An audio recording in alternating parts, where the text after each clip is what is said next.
लक्षात ठेवा, ही कामं करणे म्हणजे नगरसेवक तुमच्यावर कुठल्याही प्रकारचा उपकार करतोय असं नाही. नगरसेवक म्हणजे मतदानापुरता तुमच्या समोर हात जोडून उभा राहिलेला माणूस नव्हे. पण नगरसेवक म्हणजे काय? नगरसेवकाची कामे कुठली? नगरसेवकाची उद्दिष्टे काय? प्रभागात स्वच्छ आणि पिण्यायोग्य पाण्याची सोय आहे की नाही?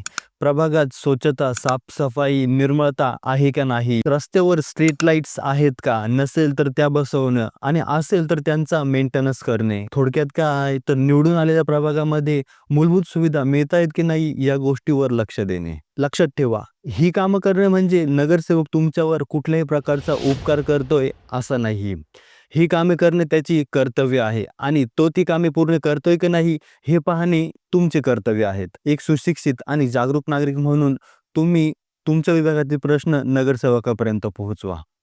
निवडणुकीच्या वेळी त्यांनी दिलेले आश्वासनं पूर्ण झालेत की नाही या गोष्टीचा पाठपुरावा घ्या. कारण मतदानाच्या वेळी तुम्ही केलेले मतदान तिथेच लोकशाहीसाठी तुमचे कर्तव्य आणि कामं संपत नाहीत.